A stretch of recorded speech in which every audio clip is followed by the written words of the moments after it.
Hey everybody and welcome back. My name is Shola Scheinfest, speech language pathologist and founder of Valued Voices. Today's toy review is on one of the most adored toys by children and even some adults like myself out there, bubbles. So much fun. I am so excited to share so many ways that we can target language and speech development with bubbles, as well as learning, communication, and overall development. So let's talk about how bubbles can help speech and language development.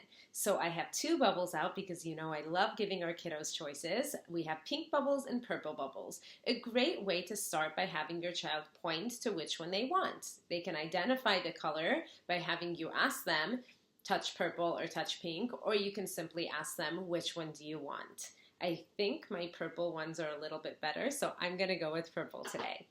A great way to embed language and speech into bubbles is by making sure the top is nice and tight. We already talked about one way. You can have them request bubbles by either pointing or using their words, I want bubble, or maybe even exchanging the picture symbol of bubbles with you, or simply producing ba.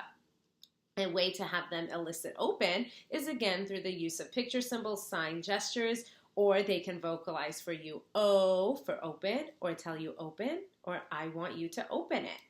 And then you can have them open it using their own muscles, or you can do it for them. Then what I love to do is ask the kiddo, what should I do? And then they can tell me blow, or they could just say bubble. So then I can blow it for them. And then they could tell me pop. I love this activity. It's so much fun. It's working on a lot of those early developing speech sounds. It's working on ba, pa, and We can also work on the by having your kiddo request more. So, what do you want? More bubble, or just simply or just ba. And then having them open and blow. Pop, pop. You can also work on turn taking here by having your child request that it's their turn and having them blow. A great way to work on respiration, if you watched my earlier video on that, is through the use of bubbles. So you're really working on strengthening those abdominal muscles to get airflow out and sustained, which is how we talk. We are talking on our exhalation. So doing this through the use of bubbles is fantastic. Another great thing that the activity of bubbles helps to work on is strengthening our oral motor muscles. So we're really having to lip round for, and we're really having to blow. Again, working on airflow and working on mouth strengthening. Such a great activity. I absolutely love it. If you want any more tips, I think I could go on for days all just about bubbles. Make sure you ask me if you have any questions. When it comes to the second factor, which is learning, there are a lot of things that you can do with bubbles. Again, you can get different color bubbles and ask your kiddo about colors. You can start with counting. 1, 2, 3, go!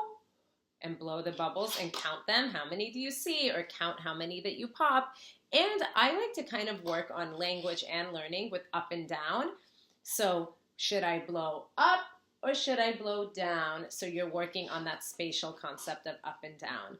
There's a lot of different learning modalities that you can do with bubbles. So again, if you have any questions on that, please make sure you reach out to us. The third factor to consider with bubbles is modes of communication. So how many ways can my child communicate with this simple activity? Well, they can use their words, they can use speech sounds, they can use gestures, picture symbols, or sign.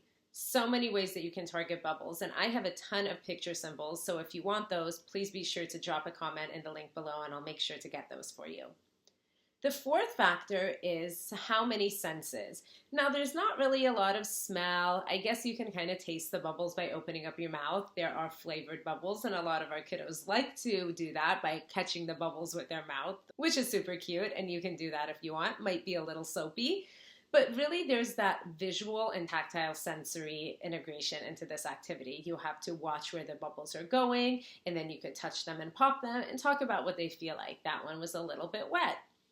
Or having it land on your nose. That was wet, and it was on my nose. Having them pop in your hand or pop on your foot.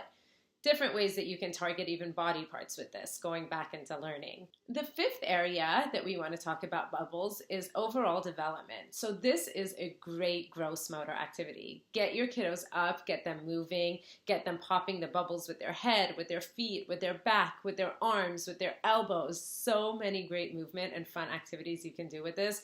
Even pair it with a song and have the music playing and then stop, and then you have to pop as many bubbles as you can. There's also, again, that eye-hand coordination. You need to look where the bubble is going and pop it with your finger. And there's also, again, that visual tracking. So bubbles are so great with this aspect. It also, again, helps develop respiratory muscles and mouth muscles needed for speech and language. I absolutely love bubbles. Again, I could go on for days all about bubbles. So if you have any questions, please feel free to email us at info@valuedvoicestherapy.com. Again, my name is Shola Scheinfeld, founder, speech language pathologist, child communication specialist, oral motor certified therapist, and founder of Valued Voices. See you all next time. Bye-bye.